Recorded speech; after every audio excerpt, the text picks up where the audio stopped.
Ça démarre. Voilà, ceci c'est un verbe. D'accord?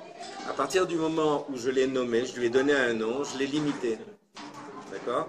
Si je parle de n'importe quoi, voilà, ça c'est un téléphone, etc. Dès que je donne un nom, que je définis la chose devient limitée. On est d'accord? Maintenant, Hachem, lui, il est infini, il est illimité. Alors, comment je vais faire pour arriver à trouver un nom sans le limiter? Vous comprenez la question? Le paradoxe, c'est que nommer Hachem, c'est pratiquement impossible. Dès que je lui donne un nom, je le limite. Alors, comment faire pour arriver à l'identifier sans lui donner un nom? Alors, on va donner Hachem. Mais normalement, déjà vous pouvez m'attaquer en me disant, mais attends, on se calme là. Il s'appelle Hachem, il s'appelle Elohim, il s'appelle Shaddai, il s'appelle Makom, il s'appelle. Tous les noms de la Torah, c'est un nom de Dieu. Les lettres, c'est un nom de Dieu. Il a une infinité de noms de Dieu. Donc comment se fait-il qu'on dit qu'on ne peut pas lui donner de nom? Alors il a plein de noms, c'est pas vrai. Alors en fait, regardez bien. Moi, par exemple, moi. Mais il y a des fois où je suis gentil, il y a des fois où je suis méchant, des fois je suis généreux, des fois je suis égoïste, des fois je suis radin, des fois je suis... Enfin, il y a tous les traits de caractère possibles et inimaginables. C'est toujours moi. Quelqu'un qui va me voir en colère, il va dire « Ah, celui-là, c'est un coléreux, il est toujours en train de se mettre en colère, celui-là, il faut se méfier, faire attention, il est sensible. » Ou alors des fois, on va me voir gentil, hein, tu sais, celui-là, tu peux compter sur lui, il est vachement sympa, quand tu as besoin de lui, il va t'aider et tout. Donc si vous voulez, on met des étiquettes sur les gens. Généralement, comme on va les voir, on va mettre une étiquette. Mais en fait, en réalité, cette étiquette, elle ne veut rien dire. Parce qu'après, quand le système va changer, par exemple, ah, celui-là, je croyais qu'il était gentil, mais hein, je me rends compte que, oula, il faut se méfier. Hein. Donc, si vous voulez, le problème qui se pose, c'est que, suivant le comportement de l'être, eh bien, à ce moment-là, ben, il va se passer des événements qui vont complètement modifier notre perception de la chose. Alors, en fait, à Akadosh Baruch Hu, c'est exactement la même chose. C'est-à-dire que Hachem, suivant comment le monde va se comporter vis-à-vis de lui, parce que tout fonctionne d'après Hachem. Il faut comprendre que chaque brin d'herbe fonctionne d'après nous. Aujourd'hui, on ne s'en rend pas vraiment compte. On a l'impression que, bon, on est tellement imbibé de la science, elle a dit, ça c'est scientifiquement prouvé, etc. Tous ces termes-là font qu'aujourd'hui, Hachem, il passe non pas en deuxième plan, mais en 150e plan, quoi. Je veux dire, on a l'impression que vraiment tout fonctionne. Darwin, il a dit que l'homme descend du singe, etc. Il faut savoir que dans la Gemara Sanhedrin, c'est marqué que c'est le singe qui descend de l'homme, et non pas l'inverse. Donc c'est vrai qu'il y a un rapport. Mais dans la Gemara, il faut aller voir, dans la Gemara, vers la fin de la Gemara Sanhedrin, où on va parler de l'histoire de la tour de Babel, où Akadosh Baruch Hu est descendu sur terre pour voir qu'est-ce que l'homme était en train encore de manigancer. Et puis, bon, il a vu qu'ils étaient en train de faire des bêtises, encore une fois. Alors, il a dit, on va leur mélanger les langues, comme ça, ils ne se comprennent plus. Et puis, alors, il a mélangé les langues, et pas seulement il a mélangé les langues, mais il a mélangé aussi beaucoup de choses. Et il y a certaines catégories d'hommes qui se sont tellement pervertis qu'ils sont devenus des singes. Ils sont devenus eux-mêmes des singes, parce qu'ils se sont pervertis au-delà de ce qu'on peut imaginer. Donc, si vous voulez, l'idée de la relation entre l'homme et le singe, c'est déjà quelque chose qui est écrit dans la Gemara. Et la Gemara, elle était loin de connaître Darwin et toute sa clique. Donc quand c'est marqué dans la Gemara, déjà, on sait qu'il y a une essence. Mais au-delà de ça, donc en fait, si vous voulez, c'est pour ça aussi que les Grecs, les Romains, tous ces gens, ils avaient beaucoup de dieux. Il y avait le dieu de ci, le dieu de ça, etc. Pourquoi? Ils n'arrivaient pas à imaginer qu'il n'y ait qu'un seul dieu. Et en fait, en réalité, ils nommaient les choses. Mais en fait, ils voyaient qu'il y avait des événements et donc ils nommaient les choses. Mais en fait, si vous voulez, nous on sait qu'il y a un seul Dieu, ça c'est clair et net, c'est un seul créateur et ce créateur. Alors maintenant, ce créateur, si vous voulez, bon ben, suivant la façon dont l'être humain, selon la planète, la façon dont elle va se comporter, ben il va réagir de telle ou telle façon. C'est clair à peu près? Bon. Alors maintenant, regardez bien. Nous, on est limité. On vient au monde et on quitte ce monde.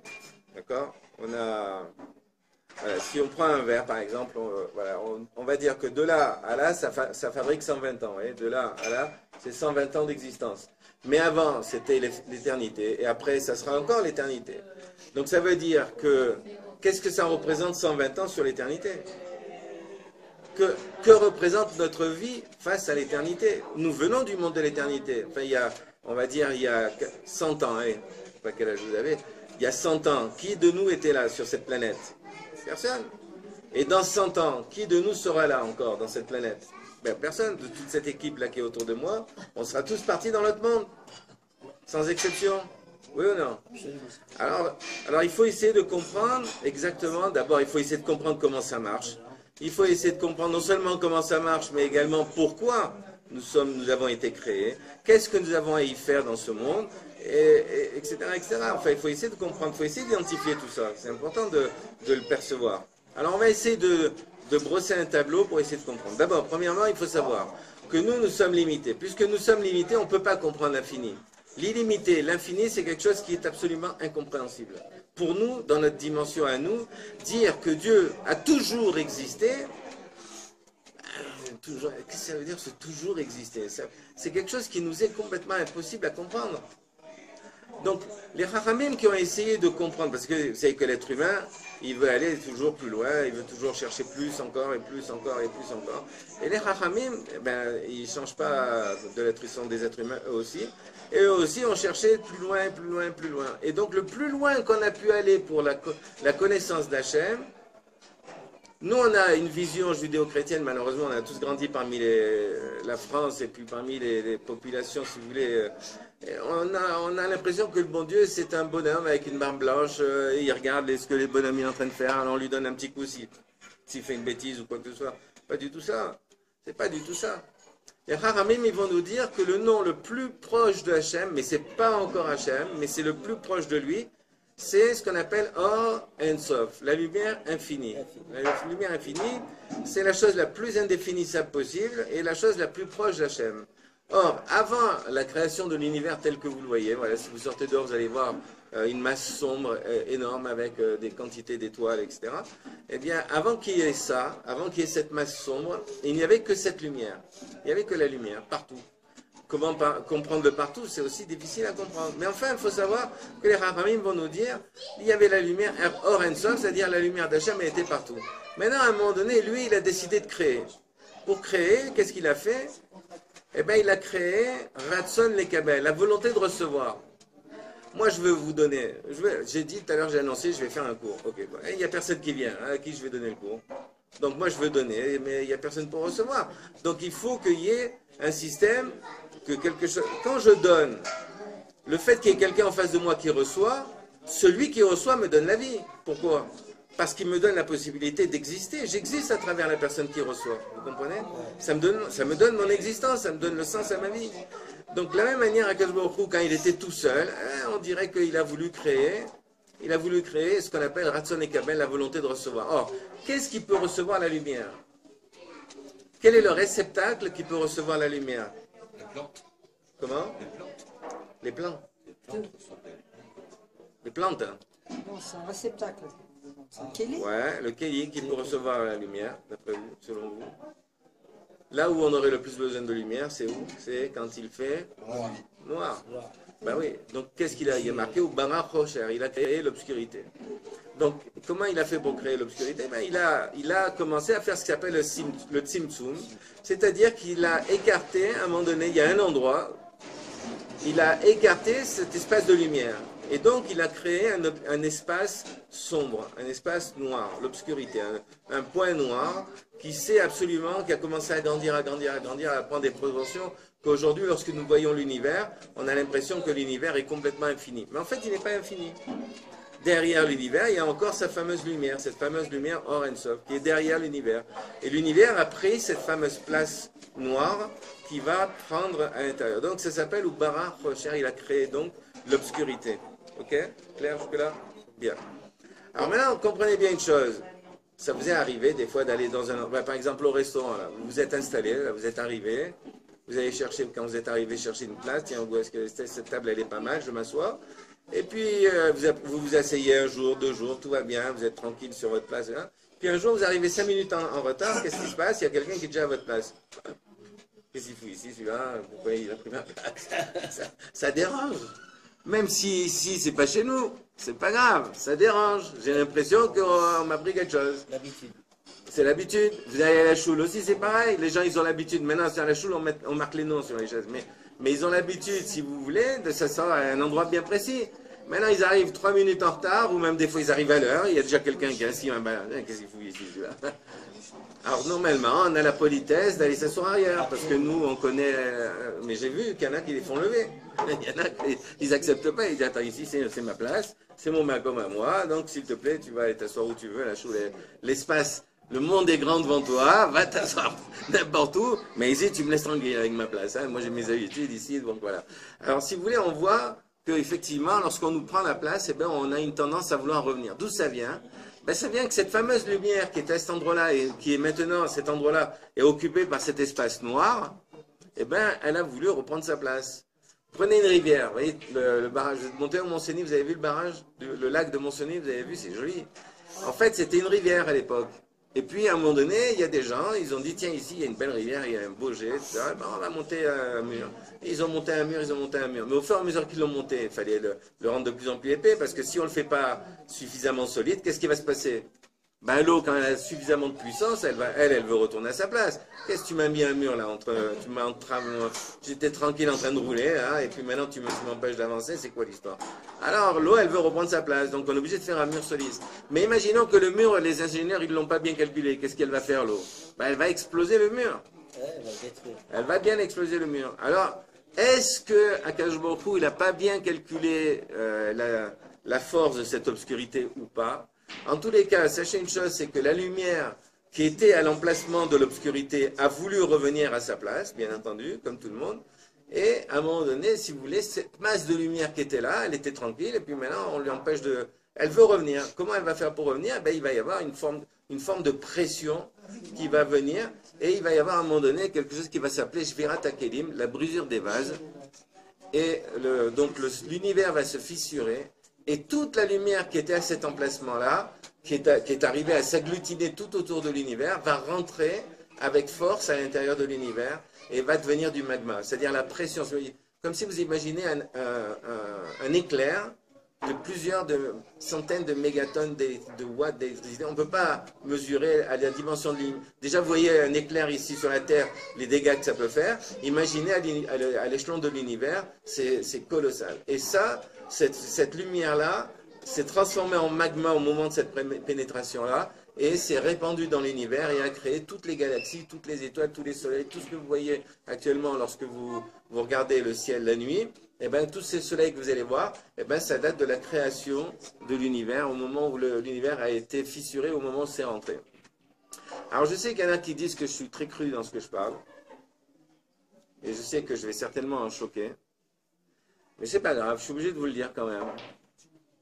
Sachez une chose, c'est que l'univers, lorsqu'il a été fissuré, l'univers représentait le sexe d'une femme, et la lumière représentait le sexe de l'homme. Et donc, lorsque la lumière est rentrée à l'intérieur de l'univers, c'était une procréation, un acte de procréation entre la lumière et l'obscurité qui a amené la vie. C'est-à-dire qu'en réalité, le rapport qu'il y a entre un homme et une femme, c'est pour amener la vie, c'est pas pour s'amuser. Enfin, je veux dire, aujourd'hui, on voit que malheureusement, il y a beaucoup de gens qui s'amusent avec, mais normalement, à l'origine, c'était pour amener la vie. Et donc, en fait, d'où ça vient que ça a été... On voit que l'univers suit le même principe. Donc, en fait, les scientifiques qui disent qu'à l'époque, il y avait une énorme planète qui a explosé et qui a donné toutes ces milliards de galaxies, etc., en fait, c'est la lumière qui était à l'extérieur qui est rentrée à l'intérieur et qui a formé... Et l'arc électrique qui a pénétré donc l'obscurité, cet arc s'appelle Ziv Icaré. Lorsqu'on dit au Valet de Sion, on va parler de ça. Et en fait, en réalité, ça représente donc le sexe de l'homme qui rentre à l'intérieur du sexe de la femme.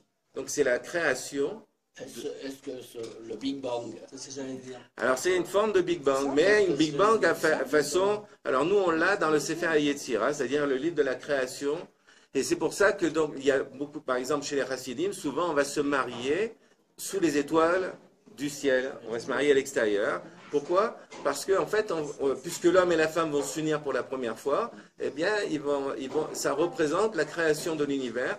Ça c'est dans le macrocosme, c'est dans l'immensément grand. Et dans l'immensément petit, eh bien, il va y avoir l'homme et la femme qui vont se rencontrer et qui vont commencer à procréer et à créer une famille avec des enfants, etc. Donc on amène la vie à travers ça. Mais Léon, je dirais que pour préciser que c'est quand le spermatozoïde rentre dans l'ovule, c'est à ce moment-là que la lumière rentre dans la masse sombre, et c'est à ce moment-là que la force de vie, c'est pour ça que la semence de l'homme pose tellement de problèmes dans les relations femmes et hommes, tout ça. Donc c'est pas tant l'homme et la femme, mais la rencontre des deux gamètes mâles et femelles qui reproduisent qui reproduisent effectivement la création de l'univers, cette dimension-là. D'accord? Alors maintenant, il faut savoir une chose, c'est que quand cette lumière est partie et emplit l'univers, dans la Gemara, alors Chagiga, pour ceux qui veulent noter les références, Chagiga, page 12, Amoud Aleph, donc premier recto, on va dire, parce que de l'autre côté c'est le verso, donc Amoud Aleph, au milieu, il y a encore notre cher Resh Lakish, qui va nous expliquer que l'univers était en train d'exploser. Pourquoi? Parce qu'imaginez un tsunami, qui pourrait arrêter la vague? C'est pratiquement impossible. Là aussi, c'est pareil. Lorsque la lumière est rentrée à l'intérieur donc de l'obscurité, eh ben, ça a failli tout exploser, tout a failli exploser. Ça partait dans tous les sens et l'univers était en train de vaciller. Et donc, Resh Lakish va dire Hachei Garbo, jusqu'à ce que Hachem il s'est énervé et il a dit à son monde Dai. Hachamar le Olamo Dai. Il a dit à son monde Dai. Et de là, on va apprendre que l'univers s'est bloqué avec le Shem Shaddai, le nom Shaddai, qui est le nom de Dieu qui bloque. Lorsqu'une femme, elle voit son enfant qui va arriver un problème, elle dit Shaddai, Shaddai, Shaddai. Et même, comme je l'ai dit la dernière fois, vous savez que dans les Mezuzot, si vous ouvrez un parchemin de Mezuzah, vous allez avoir d'un côté le schéma Israël et derrière, vous allez avoir le Shem Shaddai, Shaddai qui est écrit en tout petit. Et ça, ce parchemin-là, on le met à l'entrée de la porte. D'ailleurs, vous savez, juste en passant, c'était une petite parenthèse, il n'y a rien à voir avec ce que je vais vous démontrer, mais les Mezuzot, quand on dit Mezuzot, est-ce que vous savez comment s'écrit Mezuzot, le mot Mezuzot? Al Mezuzot Beterob Yisharecha, dans le schéma Israël. Oui? Alors c'est Mem, regardez bien, Mem, Zain, Zain, Vav, Tav, ok? Alors, Zain, Zain, si on l'enlève dans ce mot, vous voyez, Mem, Zain, Zain, Vav, Tav, d'accord? C'est, bon, c'est à 5 lettres, je ne sais pas parce que je suis tunisien, mais... Alors, regardez bien, si vous prenez Zain, Zain, vous les enlevez, d'accord? Alors, Zain, Zain, ça fait le mot Zaz. Zaz, quand les Israéliens, il y a un Israélien, il se bagarre, il dit Zaz, Zaz, Mikan. Ça veut dire dégage de là, sors de là, va-t'en. Zaz, Zaz, Mikan. D'ailleurs, même... Comment on appelle l'argent en hébreu? On dit zouzim, zaz. Pourquoi? Parce que l'argent, ben ouais, il se sauve aussi, c'est pareil. D'ailleurs, on dit l'argent, ça va, ça vient, mais quand ça vient, ça va. Alors donc, c'est pareil. Alors, maintenant, regardez bien, le mot zaz, donc ça veut dire va-t'en. Quand vous dites à quelqu'un zaz, zaz, mikan, si vous parlez comme ça à Israël, vous allez voir tout de suite, vous allez être bien reçu. Il va comprendre tout de suite de quoi vous êtes en train de parler. Et donc, en fait, quelles sont les lettres qui restent? Alors, si vous prenez Mem, Zavé, il reste le mot Mavet. Mem, Vav, Tav, ça fait Mavet. Mavet, c'est la mort. Donc, quand on met les mezuzot et qu'elles soient bien cachères, c'est Zaz Mavet. Ça veut dire, fait partir la mort. Comme pour, quand est-ce qu'on a mis les mezuzot? Quand est-ce que la mitzvah des mezuzot nous a été donnée? C'est au moment de la sortie d'Égypte, au moment où Akadosh Baruch Hu, il a dit, attention, la mort, elle va venir ici frapper les premiers-nés égyptiens. Et donc, mettez bien vos mezuzot, du sang sur les frontaux, de manière à ce que la mort ne passe pas par-dessus vous. Et donc, en souvenir de ça, nous aussi, on a mis les mezuzot, donc, si vous voulez, pour dire à la mort de partir, de ne pas rentrer dans cette maison. Donc, c'est important, j'aurais dit, entre parenthèses, d'avoir des mezuzot cachers. D'ailleurs, vous connaissez la blague, il y a deux hommes qui sont en train de discuter, et ils disent, tu sais, moi j'ai mon fils qui est devenu Lubavitch, c'est une catastrophe, il est devenu Lubavitch, c'est impressionnant, je ne sais plus comment je vais faire avec il me fait changer la vaisselle, il veut que je trempe toute la vaisselle dans un mikvé, c'est quoi l'histoire, je ne sais plus comment je vais faire avec ce... Il est devenu Lubavitch. L'autre il dit, tu devrais vérifier les mezuzot. Alors... Bon, alors ça c'est entre parenthèses, pour détendre un peu l'atmosphère. Ah ben elle est très bonne. Elle est très bonne. Elle est très vieille mais très bonne quand même, elle marche toujours. Alors, regardez bien. Donc où on en était? Donc alors avec le Shem Shaddai. Alors Shem Shaddai, vous allez voir que le nom Shaddai s'écrit Shin, Dalet, Yud. Alors comment que ça vaut pour les matheux là? S'il y a des matheux. Shin c'est 300. Alors, Shaddai, Dalet c'est 4 et Yud c'est 10. Ça fait 314. Alors 314, est-ce que ça vous sonne à vos oreilles? Pi. C'est pi. On est pi 314. Et pi c'est un nombre infini aussi, pareil. Et le Rav David Menaché, une fois, il a fait une conférence sur le pi, et on va voir que tous les chiffres qui sont après la virgule sont des permutations du nom de Dieu. Quand vous mesurez vous prenez le nom de Dieu, vous regardez les chiffres que ça vaut, et vous allez voir que ce sont des permutations de ce nom-là qui sont exactement tous les quatre chiffres. Et donc c'est un nombre infini, comme Hachem aussi, c'est un nombre, c'est Akadosh Baruch Hu aussi, il est infini. Ok? C'est clair? Qu'est-ce qu'il a dit lui? Maintenant, ça y est, il n'est pas d'accord. Voilà, il revient. Alors,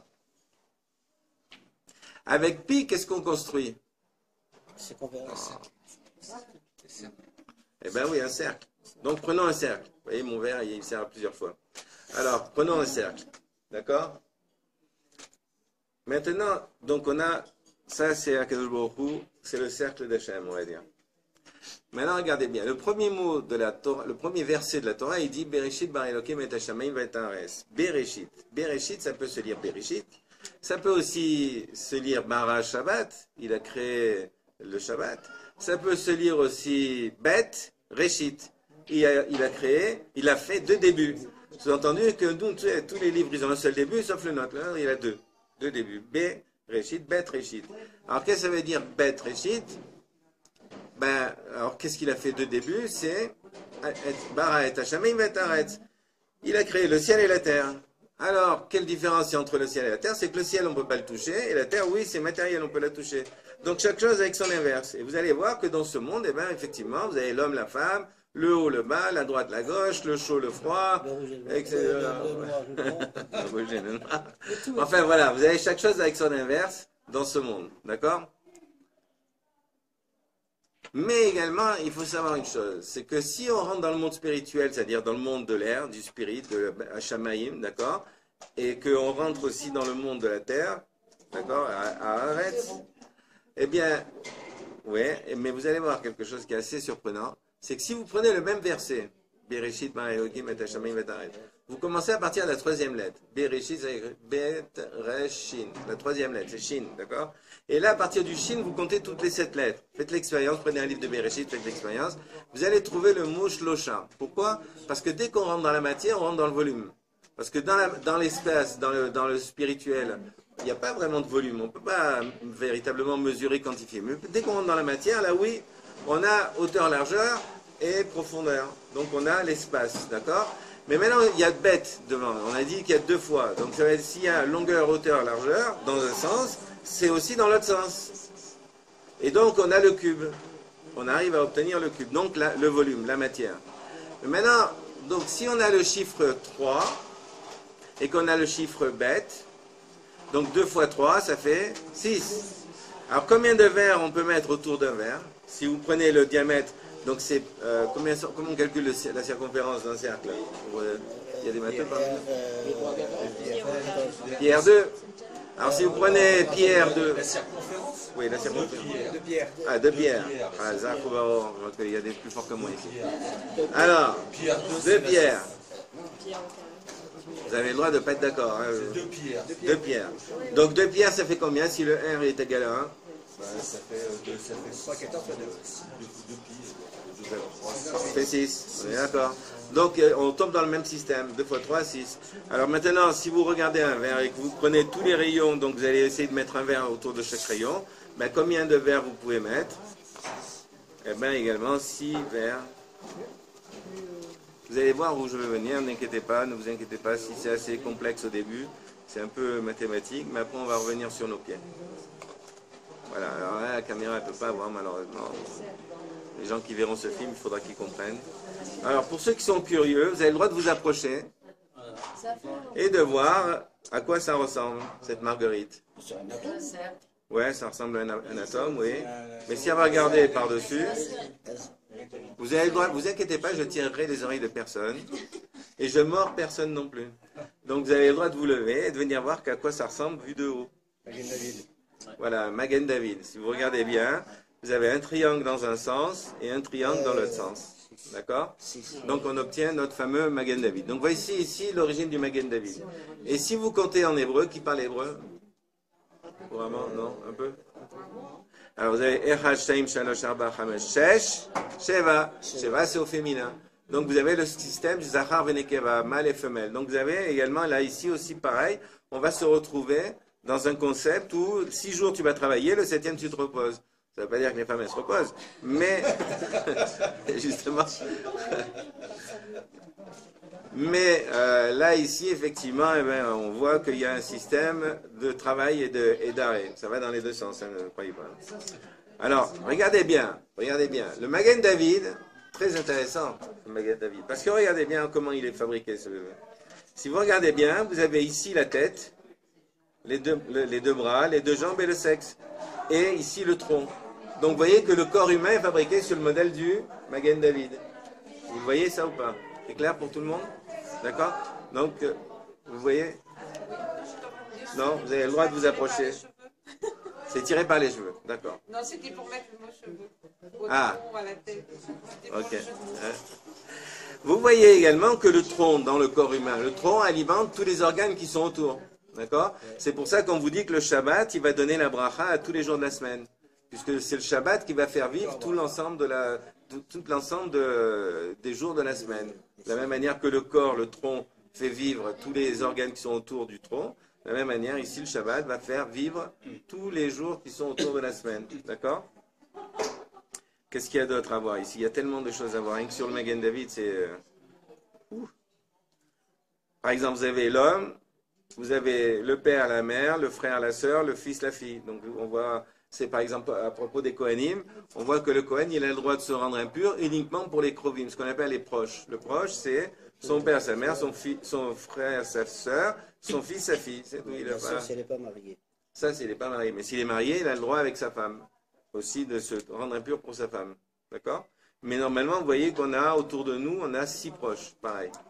Toujours le système du 6 et le système du 7 qui est au milieu. Alors maintenant, quand vous voyez... Les deux triangles Oui. réunissant le tronc. Oui, un triangle qui monte et un triangle qui descend. Vous avez donc aussi, ça peut représenter l'homme et la femme. L'homme qui a une tendance à vouloir, quand il se muscle, eh ben, il veut avoir un triangle. C'est pas mon cas, moi j'ai...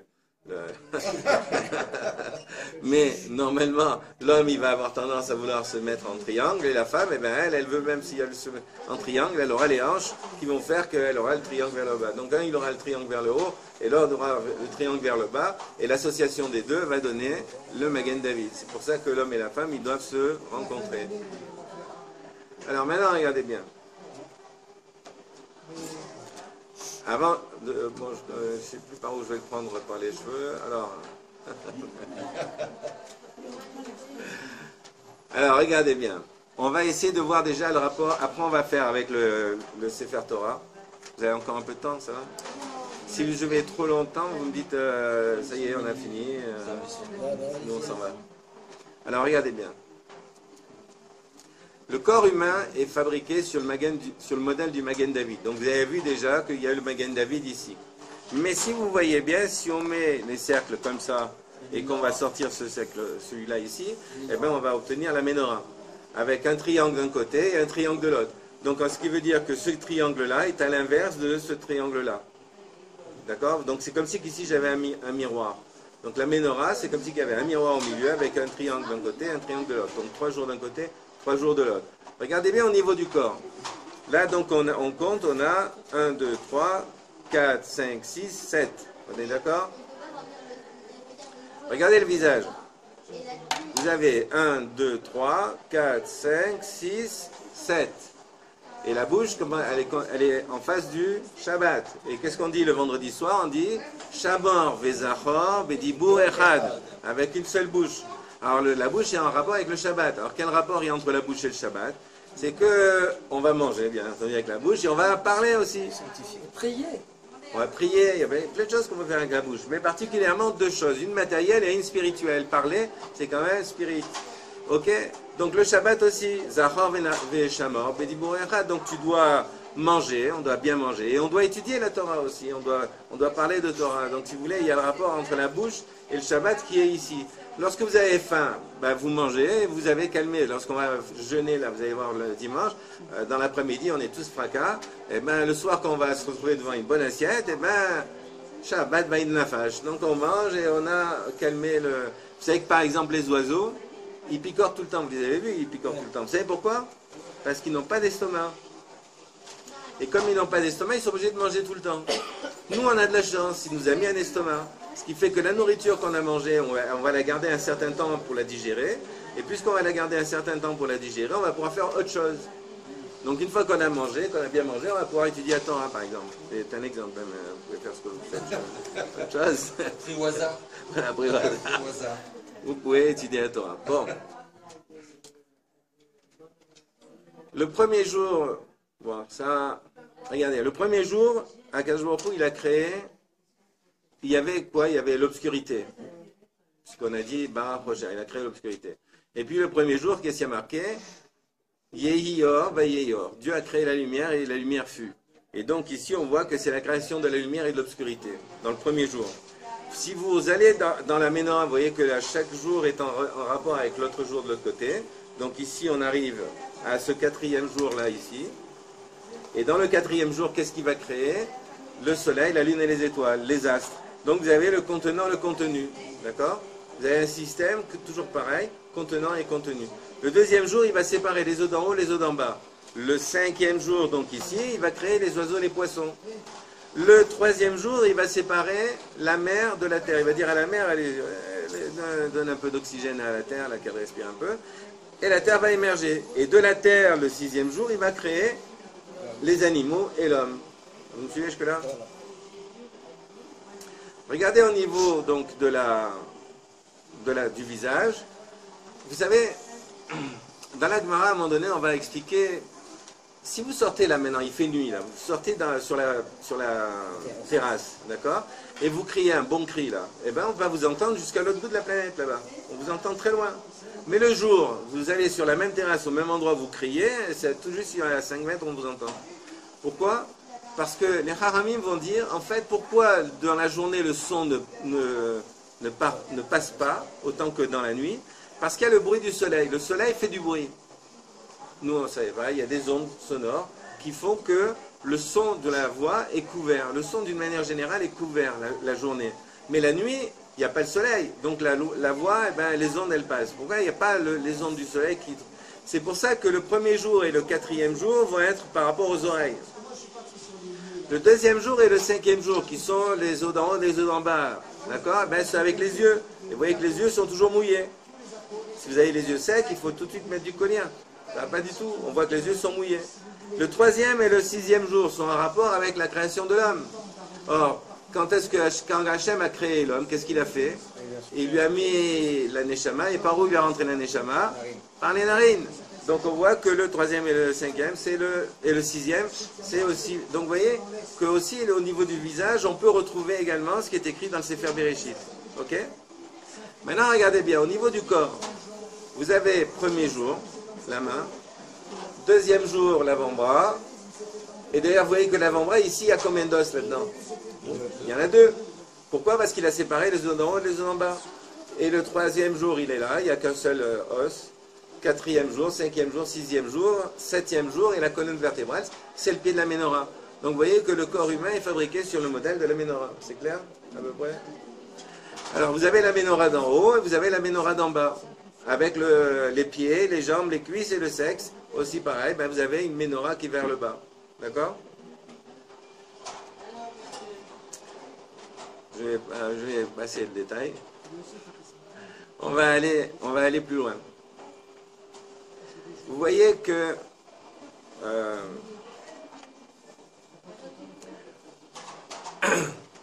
dans la Torah, c'est marqué à un moment donné, c'est marqué, ce sera un signe sur ta main. C'est quoi, ça sera un signe sur ta main? Ce sera un signe sur ta main. C'est quoi la main? Alors regardez bien, on va analyser la main. Qu'est-ce qu'on fait avec la main? Ici, qu'est-ce que vous comptez, vous? Les mois. Janvier, février, mars, avril, vous êtes d'accord? Est-ce que vous avez remarqué qu'ici, il y avait les 12 mois de l'année? Si vous comptez bien, 1, 2, 3, 4, 5, 6, 7, 8, 9, 10, 11, 12. Vous pouvez vérifier si vous n'avez peut-être pas la même main que moi. Donc, vous voyez que vous avez les 12 mois de l'année. Donc, on voit qu'on a... Cette année, il y en a 30. Ouais, Adam et Adam. On va discuter de ça aussi. C'est pour rattraper parce que vous savez qu'on est des mois de 30 jours et que donc on nous manque 11 jours à la fin de l'année. Et donc, on va rajouter un mois au bout de 3 ans. Alors maintenant, regardez bien, si le nombre de jours qu'il y a dans les mois est écrit dans la main, et si le nombre de mois qu'il y a dans l'année est écrit dans la main, parce que le problème qui se passe, si vous voulez, c'est quoi? C'est que comment on définit l'année? Par le temps que met la Terre pour tourner autour du Soleil. On est d'accord? Comment on définit les mois? Parce que le nombre de fois que la Lune va tourner autour de la Terre, pendant que la Terre tourne une fois autour du Soleil. On est d'accord? Mais la semaine... Comment? Oui, parce que c'est marqué dans la Torah que Akadosh Baruch Hu, il a créé le monde en 6 jours et que le 7e il s'est reposé. Donc nous c'est marqué dans Shabbat. Nous on se casse pas la tête. On voit Shabbat et bien on fait comme Shabbat. Ouais. Mais les Goïms, qu'est-ce qu'ils en ont à faire que la semaine a fait 7 jours? lorsqu'il y a eu la fameuse Révolution française en 1789, eh ben, ils ont voulu faire la séparation de l'Église et de l'État, et donc ils ont cassé le temps. Ils ont mis des semaines de 10 jours. D'accord? En Russie, ils ont mis des semaines de 5 jours. Donc toujours pareil, ils ont voulu casser le temps. Malheureusement, ça n'a pas marché. Au bout de 13 ans, ils ont été obligés de revenir à la semaine de 7 jours. Donc quel rapport il y a entre le 7 et l'être humain finalement? Donc on a vu déjà qu'au niveau de l'être humain, le chiffre 7, il est déjà écrit dans le corps de l'être humain. Mais au niveau de la main, regardez bien, ça sera un signe sur ta main supplémentaire. C'est que si vous comptez ici, regardez bien, je ne sais pas si elle voit la caméra, 1, 2, 3, 4, 5, 6, 7. Vous avez vos 7 jours de la semaine. Donc vous avez la semaine, oui, madame vérifie, ben ouais, vous avez 7 jours de la semaine, vous avez le nombre de jours qu'il y a dans les mois et le nombre de mois qu'il y a dans l'année. Donc on voit que le temps est écrit dans la main. Or, lorsqu'on fait Pessah, Shavuot, Sukkot, on va finir le kiddush de la fête avec une bracha. Est-ce que vous vous rappelez de la bracha qu'on fait? Israël, Amekadesh Israël, Ve Azemanim. D'accord? Amekadesh Israël, Ve Azemanim.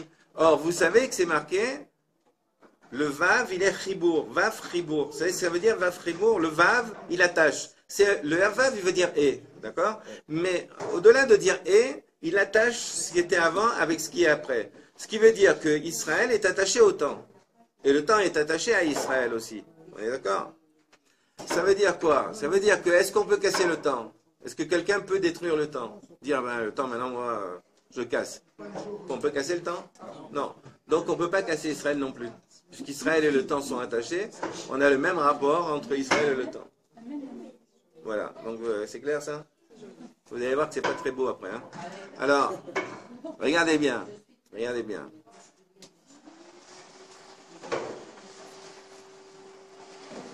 Si on a dit que le temps est inscrit dans la main et que Israël est attaché au temps, ça veut dire qu'on doit trouver Israël dans la main.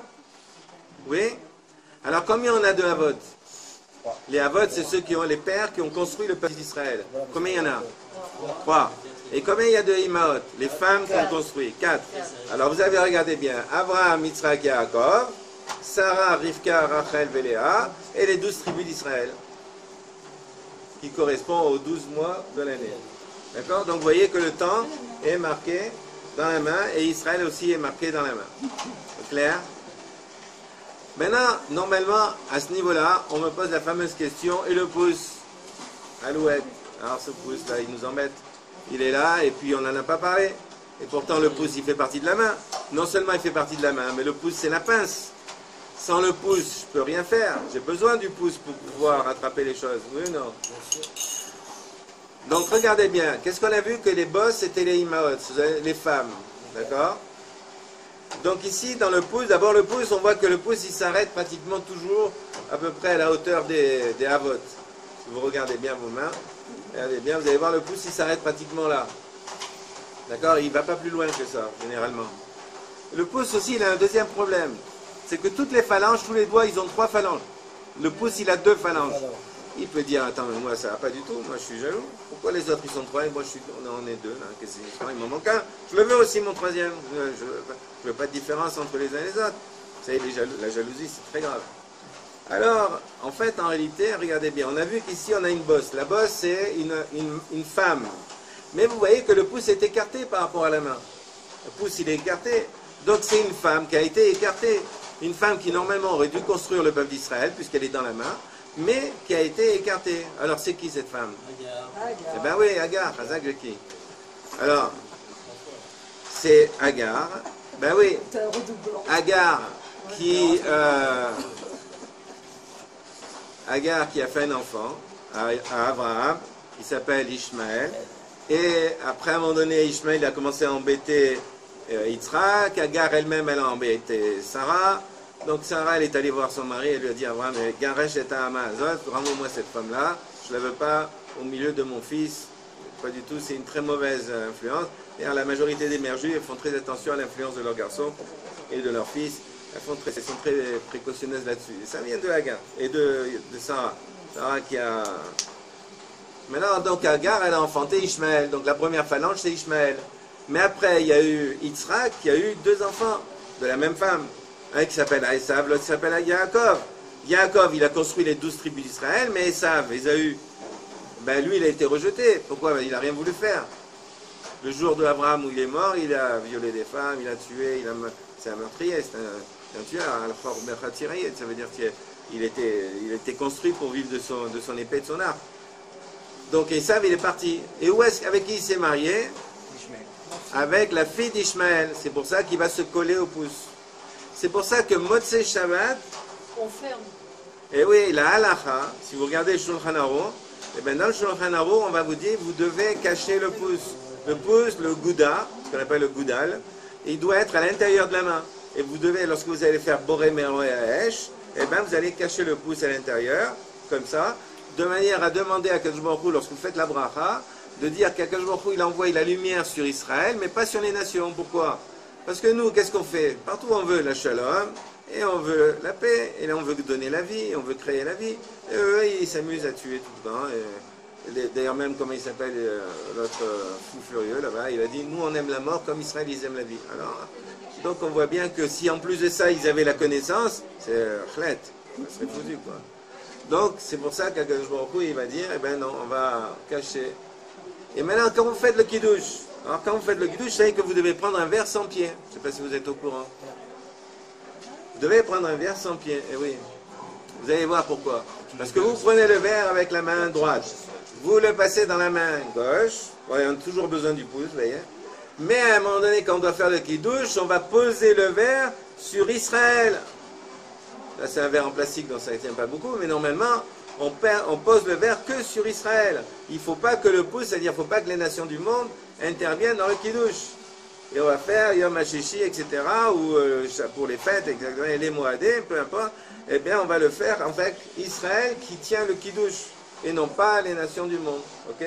On est un peu raciste, hein, quand même. Alors, ça va à peu près? Celle-là, elle marche tout le temps aussi. Comment? Celle-là, elle marche tout le temps aussi. Voilà. Alors, regardez bien. Je vous ai tout dit là-dessus, à chaque fois j'en oublie. Alors, donc, je vais essayer de... Bon, alors, regardez bien. Je vais regarder des films de ceux qui... Regardez bien. Vous avez... Ah, ça y est, elle penche. Pourquoi Alors. il faut, pardon, Oui. pourquoi, quand on va dans un magasin cachère, Oui. les verres qui douchent ont tous à pied. Ouais.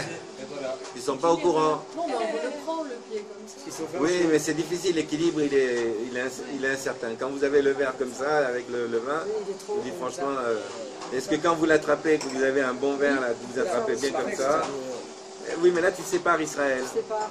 Bon, enfin, maintenant, chacun fait ce qu'il veut. Hein. Je ne suis pas en train de vous ordonner, de dire... Qui douche avec le verre de la... Oui, c'est ça. C'est pas la halakha. Ce que je vous dis, c'est pas du tout la halakha. Vous faites comme vous avez l'habitude, ne changez rien à vos habitudes. Si vous voulez faire comme ça, moi je me kiffe hein, quand je fais le Shabbat et que je me mets mon verre là-dessus. Je dis, ah, Israël qui tient tout le kiddush, donc je suis content. Mais maintenant, bon, encore une fois, c'est pas la halakha. Donc si ceux qui veulent faire le kiddush comme ils veulent, eh ben, il n'y a pas de problème. Maintenant, regardez bien. Vous avez devant, derrière, ça fait 2. À droite, à gauche, ça fait 4. Et en haut et en bas, ça fait 6. Alors, il est où le 7e? Eh bien, le 7e, c'est vous.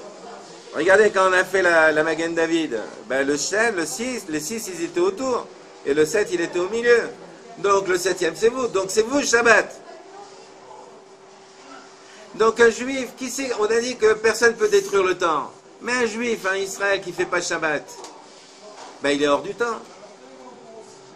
Donc, en réalité, qu'est-ce qu'il détruit? Il détruit Israël. C'est-à-dire, si on ne peut pas détruire le temps, on ne peut pas détruire Israël. Mais si je peux détruire le temps, ben, je détruis Israël. Donc qui c'est qui peut détruire le temps? Ben, c'est seul le juif, Israël, qui ne fait pas Shabbat. Il va dire, moi, vous savez, à un moment donné, quand moi j'étais pas religieux à l'époque, quand je commençais à faire tchouva à cette époque-là, et j'étais au marché, et au marché, il y en avait un qui voyait que le Shabbat, je ne venais pas travailler. Il me dit, mais moi, 7 jours sur 7, je travaille. Moi, voilà, moi, je suis un homme, quoi. Et j'ai dit, ben écoute, grand bien te fasse, hein, moi, Shabbat, je n'aime pas. Et c'était le début, et je peux vous dire que c'était pas simple, parce que la parnassa, ça n'a jamais été simple. Dès qu'on commence à faire Shabbat, je peux vous dire que, bon, Hachem, on veut savoir si vraiment le Shabbat, on y tient ou pas. Hein. Donc, c'est pas simple hein, de faire Shabbat, je vous le dis. Hein. ceux qui n'ont jamais fait Shabbat et qui veulent s'y mettre, levez-vous de bonheur. Il faut tenir, Il faut tenir le coup. C'est il pas, faut tester. c'est pas cadeau le Shabbat. Ou alors il faut attendre la retraite. Oui, il faut attendre. Non, mais en général, alors, il y en a beaucoup qui disent ça, qui disent qu'il faut attendre la retraite. Le problème d'attendre la retraite, c'est quoi? C'est que quand on a la retraite, on n'a pas forcément la force de pouvoir étudier, Changer de ni vie. les yeux qui vont aller avec pour pouvoir étudier, ni la compréhension, parce que c'est dur à étudier l'hébreu. Pour apprendre l'hébreu, c'est faut se lever de bonheur pour apprendre l'hébreu. Hein. Donc si vous attendez le moment de la retraite, d'abord quand on est retraité, on n'a plus la patience. Comment? C'est une petite blague par rapport à la parnassa. Ah, Razak. Oui, on peut attendre la retraite pour... oui. Parce que Oui, la mais seulement le parnassa, problème qu'il y a, c'est...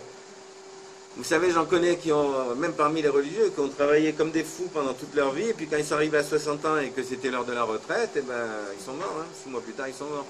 Ils étaient tellement dans l'activité que quand on leur a tout enlevé l'activité, ben, ils sont morts. Mais pas que chez nous, hein. Partout c'est pareil. Hein. Mon père, à un moment donné, il avait passé son brevet d'aviation, avec un gars qui était, il avait 66 ans.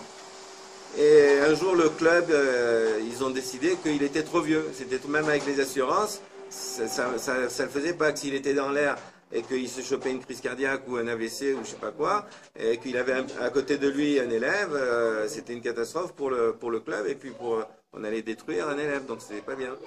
Eh bien, il a quitté le club, 6 mois après il est mort. Pourquoi? Parce qu'on lui a enlevé tout ce qu'il faisait vivre. L'avion, ça le faisait vivre. C'est ça qui... Il recommence. Voilà. Ils sont têtus, hein, ils veulent absolument s'arrêter. Hein. Non, encore. Alors, Avec 30 ans de retraite, alors je suis au-dessus du lot, là. ah, bon, absolument. Alors, on reprend notre menorah, vous allez voir. Je ne sais pas si j'arrive à tout vous dire, mais bon. On va reprendre notre menorah. Pour ceux qui connaissent un petit peu la Torah, qui connaissent Bereshit, vous savez que je vous ai dit qu'ici, donc on avait l'inverse d'ici. Rappelez-vous de ça. C'est important de se rappeler que ce qu'il y a ici, c'est l'inverse, c'est ce qu'on appelle en langage de Kabbalah, on appelle